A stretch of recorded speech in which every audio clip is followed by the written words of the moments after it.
my own way. What the fuck, dude? We've been here doing this for 14 years. The last 5 felt like 20. The powers that be, they were not having it. It took me. A chilling hush fell over the courtroom, thick and heavy as if the very air held its breath. Richard Rawlings, the loud and proud face of Gas Monkey Garage, stood waiting. In a single shattering moment, his world would crumble to dust. 15 long years in federal prison, no chance of freedom for a decade. The sentence hit him like a wrecking ball, and the king of cars, once so full of bravado, simply collapsed.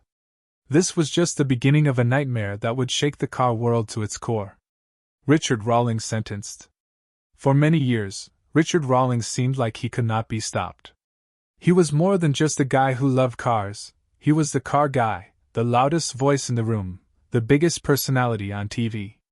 He made quick car deals, big burnouts, and million-dollar sales look easy, as if it was all just a game. With his backward cap, cool rock star attitude, and a beer always in hand, he built Gas Monkey Garage from a small shop in Dallas, Texas into a brand known all over the world. His TV show Fast and Loud turned him into a household name, and to his fans, he was the real deal, honest, raw, and truly Texan. Richard Rawlings built a legend around himself. He claimed to find rare cars that no one else could, pulling million-dollar classic cars from old barns and forgotten garages as if they were just waiting for him to discover them. His word became like law in the world of car collecting. If Rawlings said a car was rare, then it was rare. If he said it was real, buyers believed him without asking any questions. This strong belief in him, built by his famous TV show and his larger-than-life personality, made people less likely to question his deals, even when some expert collectors had doubts.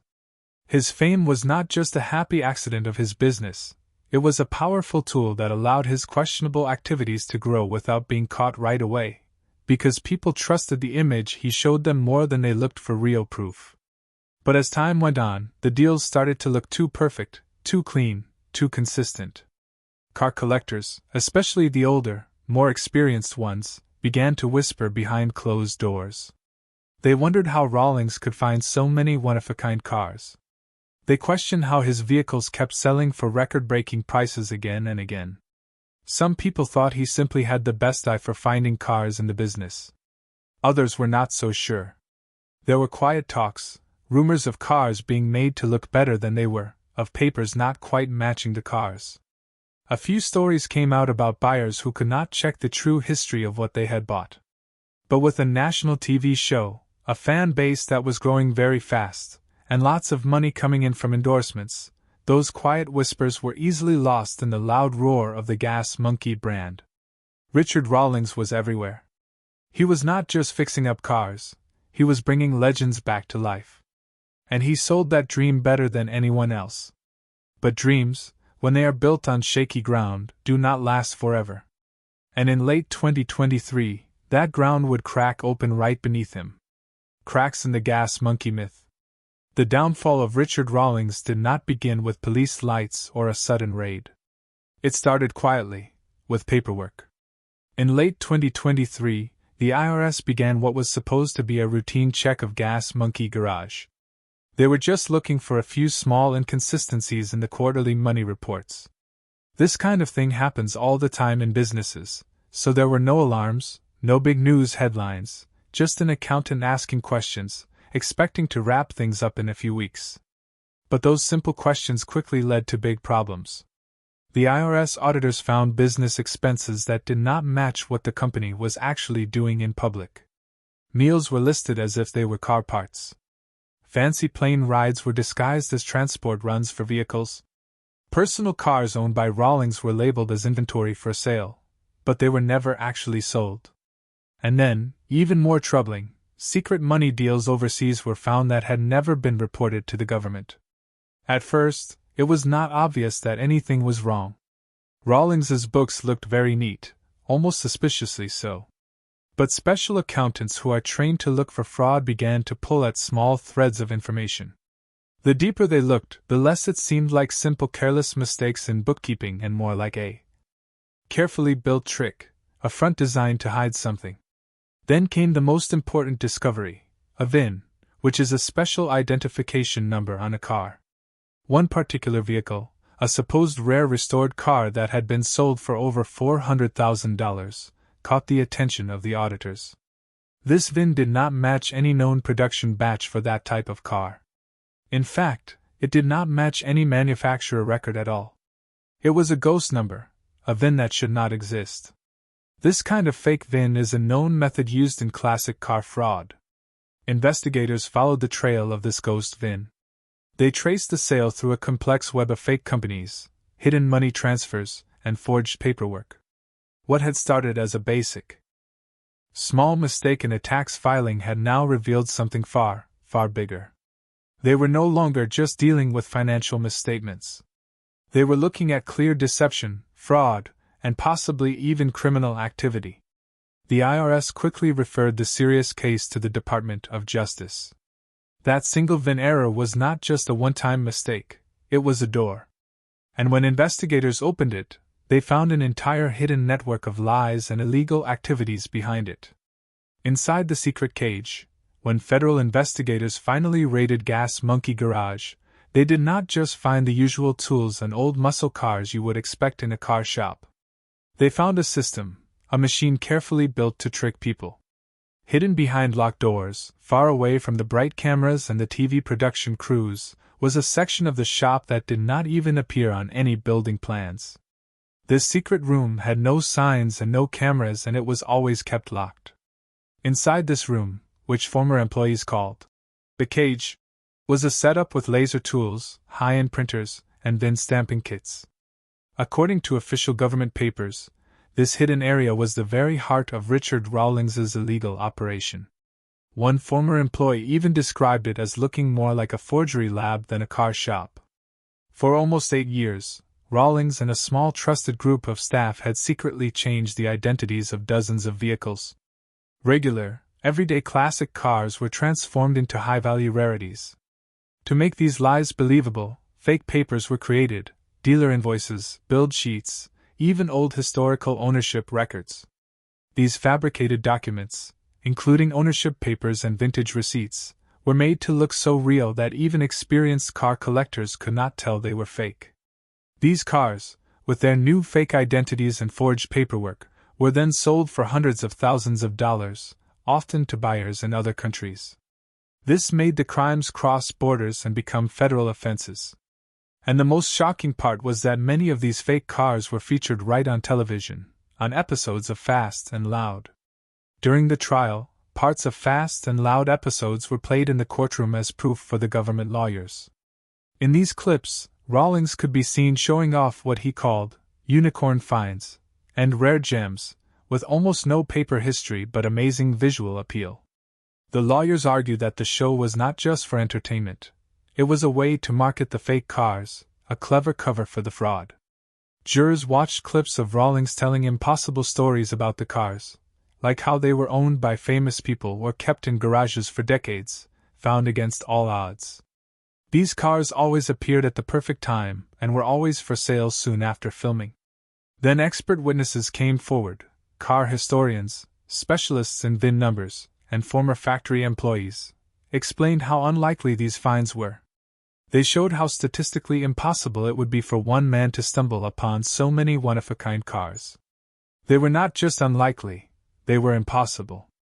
With every new person who spoke, the image of Richard Rawlings as a brilliant car flipper began to fall apart. It became clear that he had not just built a garage, he had built a massive lie. What truly sealed the case against Richard Rawlings was not just the fake papers or the changed VINs. It was the powerful stories from inside his own empire. 3 former Gas Monkey Garage employees came forward, and each told almost the exact same story, which was very damaging. They described a section of the building, deep inside the shop past the brightly lit filming bays and the public work areas, that was not on any floor plan. It had no signs, no cameras, and was always locked. They called it the cage. Inside that room, the real work happened. It was not about fixing old cars but about giving them new identities, reinventing them. There were industrial VIN stamps, precision welding tools, and a workstation completely dedicated to making fake documents, ownership papers, vintage build sheets, and dealer receipts that looked so real even experienced collectors could not tell the difference. One former employee stated it looked more like a forgery lab than a car shop. This was not something Rawlings just stumbled into. It was carefully planned and orchestrated. The government lawyers showed that this secret area had been used for at least 6 years based on internal emails, bills for special equipment, and surveillance camera footage from nearby businesses that showed parts being brought in secretly through side doors. Rawlings was the only person with the master key to this hidden room. While Fast and Loud filmed in one half of the garage, the real illegal business took place in the shadows. What shocked investigators was not just the operation itself but how huge it was.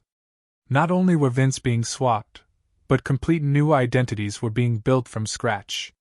Cars were not just being restored, they were being reborn as rarities. When one employee tried to raise concerns about what was happening, Rawlings supposedly told him, "If you cannot handle this part of the business, you are in the wrong game." That employee quit shortly after, but his story was not heard until the Department of Justice stepped in, and it matched perfectly with the paper trail the lawyers were building against Rawlings. The existence of this secret forgery lab, with its specialized equipment and Rawlings's exclusive access, clearly showed that the fraud was not just a one-time mistake but a deeply planned and controlled criminal operation at the very core of Gas Monkey Garage. The Shelby GT500 betrayal, the final crushing blow that sealed the case against Richard Rawlings, was not just about fake papers or changed VINs. It was about the stories told by people who worked inside his own company. 3 former Gas Monkey Garage workers came forward, each sharing almost the exact same account, and what they revealed was very damaging. The turning point came with a single very important sale, a 1967 Shelby GT500. Rawlings called it his crown jewel, the holy grail of muscle cars. He sold this car to a collector in Europe for a staggering $1.2 million. This sale had been heavily promoted online, talked about in many interviews, and celebrated on episodes of Fast and Loud. Rawlings had hyped it up as the ultimate find. But there was a huge problem. It was not a GT500. It was not even close. The deception came to light when the European buyer tried to get insurance for the car through a company in Europe. Questions immediately started to pop up. The VIN, the car's unique identification number, failed to pass the authenticity check. The build sheet, a document showing how the car was originally made, looked suspicious. Experts then traced the car's frame and discovered that the vehicle was in fact a standard 1967 Mustang. It had been restored, yes, but it was worth less than $200,000, a tiny fraction of what the collector paid. The collector, stunned and feeling completely betrayed, began recording video messages. He could not fly in for the trial because he was ill, but his sworn statement was played in full for the jury. In his message, he spoke about how much he admired Rawlings, how he had followed Gas Monkey for years, and how he trusted that the man who built an empire on passion would never trick someone like him. "I believed in Richard," he said, holding up the original purchase agreement. "Now I see he was acting the whole time." That emotional testimony hit the jury hard. But the government lawyers did not stop there. They played recordings of voicemails Rawlings had left for the buyer, promising the car's authenticity. He used phrases like, "100% verified from my private network," and "I would never stake my name on a fake." But that is exactly what he had done. The sale of the Shelby solidified the wire fraud charges. It crossed international borders, involved falsified documents, and clearly showed that Rawlings intended to trick the buyer. This incident was the moment that completely broke the illusion, not just for the court but for Rawlings's entire global fan base. The trick was not just a technical one, it was deeply personal. This high-value fraud involving a car he promoted as the Holy Grail showed how far Rawlings was willing to go to exploit the trust he had built with his public image, leading to very serious federal charges. The betrayal felt by the collector highlighted how Rawlings's celebrity and perceived passion directly enabled this massive deception, making the fraud feel like a personal attack on his fans. What made Richard Rawlings's crimes so powerful and effective was not just how good the fake papers were or how rare the cars seemed to be. It was the TV show Fast and Loud. The show gave him a global stage. Every car flip, every new find, every dollar earned was broadcast with loud, exciting music, fast edits, and his charming personality.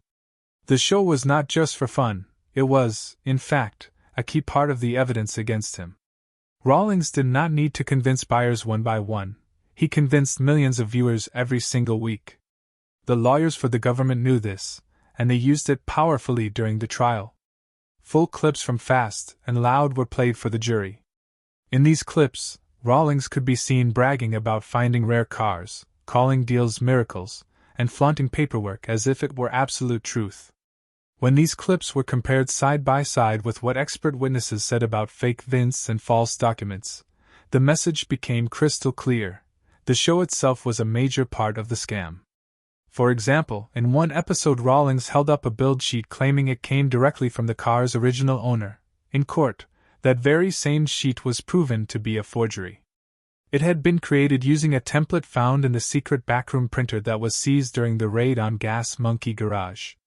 His celebrity, which he had carefully built through the show, was not just a side effect of the fraud, it was a weapon that made the entire scheme work.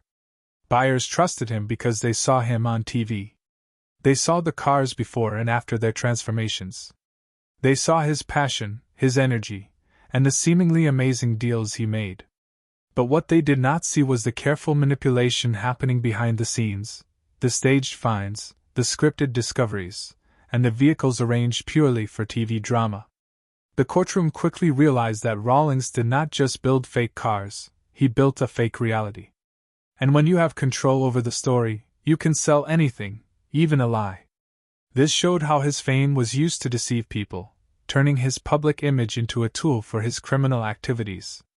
The show effectively manufactured authenticity, making viewers believe in a fabricated world where his deals were always genuine. Within hours of the guilty decision being read, big car auction houses like Barrett-Jackson and Mickham quickly put out urgent statements. They announced that they would begin internal investigations into any vehicles that had been previously sold through Gas Monkey Garage. They were not taking any chances, and cars that were once seen as rare treasures, crown jewels of collections, were now under deep suspicion. Private collectors who used to proudly brag about owning a Gas Monkey original suddenly went silent. Some immediately demanded their money back. Others quietly pulled their expensive cars from upcoming auctions, not wanting them to be scrutinized. A few even contacted law enforcement directly, suspecting that they too had been tricked. Insurance companies also quickly got involved. High-value policyholders who owned many expensive cars were flagged. Claims were frozen and cars were called back to be checked again for their true value.